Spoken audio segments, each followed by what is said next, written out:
The American banking system is secure and stable, with sufficient liquidity and capital reserves. According to Jamie Dimon, the CEO of JP Morgan, the ongoing crisis is not a long-term one, and the banks will likely report good earnings next quarter. While Dimon had previously warned of an economic hurricane on the horizon, he now believes that things are okay, and the banks will weather the storm. As the head of America's largest bank, Dimon's views carry significant weight, and he has recently published a detailed shareholders letter outlining his positive look on the economy. Overall, Dimon believes that the current banking crisis is not comparable to the 2008 financial crisis, and the system is not in jeopardy.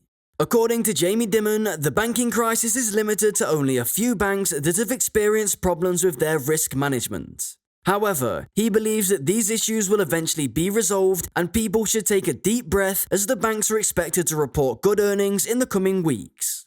The Federal Reserve is taking significant steps to address the problems, and Dimon hopes that they will be resolved shortly.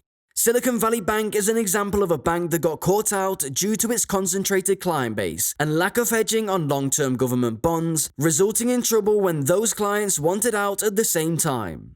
Dimon acknowledges this in his annual letter, stating that most of the risks were known to regulators and the marketplace, with the unknown risk being the small number of venture capital firms controlling the activity within the bank's 35,000 corporate clients. Jamie Dimon compared the situation with banks moving their deposits in lockstep to Warren Buffett's famous quote about finding out who's been swimming naked when the tide goes out. He agrees that the banks were indeed swimming naked, as everyone knew about the uninsured deposits, interest rate exposure, and health and maturity portfolios. The only real difference was the concentrated clients, as was with the case with Silicon Valley Bank, where a handful of people controlled 35,000 corporate accounts.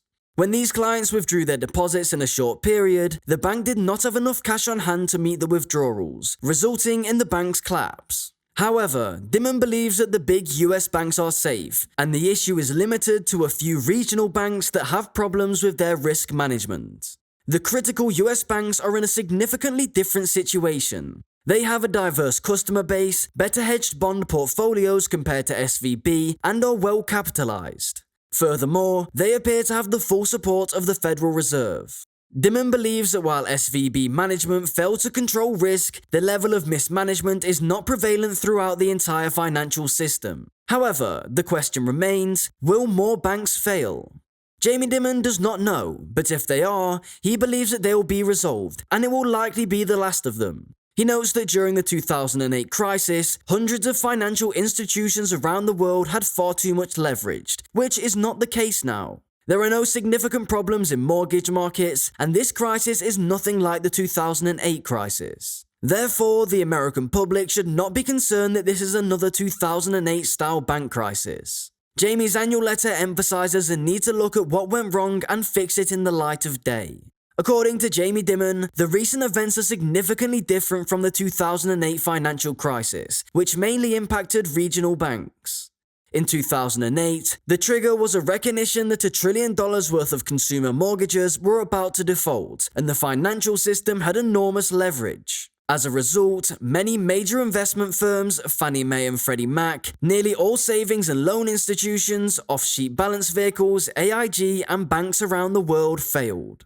On the other hand, the current banking crisis involves fewer financial players and fewer issues that need to be resolved. Essentially, it is a crisis of confidence at poorly managed institutions. At its core, this little panic is a result of some banks being forced to recognize losses on long-term government bonds due to rising interest rates. However, it is rare that a bank leaves itself as exposed to a rise in interest rates as SVB did. Therefore, Jamie recommends taking a deep breath and making appropriate regulatory changes when the dust settles. In his shareholders' letter, Jamie Dimon expressed his concern about the potential long-term repercussions of the crisis, but he also emphasized the importance of thoughtful and well-designed regulations. He acknowledges the need for change in the banking system, but cautioned against knee-jerk reactions and politically motivated responses that could result in unintended consequences.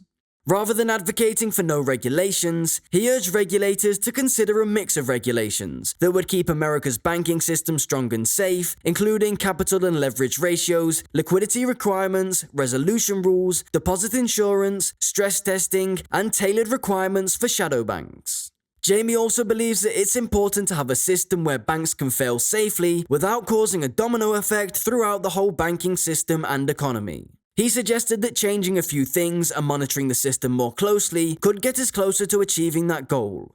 Overall, Jamie's point was that the debate should not be about more or less regulation, but about finding the right mix of regulations that will keep the banking system safe and healthy. In general, the implementation of more regulations in a market can make it more difficult for healthy competition to thrive. This often leads to larger players forming an oligopoly, as regulation burden makes it too challenging for smaller competitors to enter the market, resulting in their absorption or closure.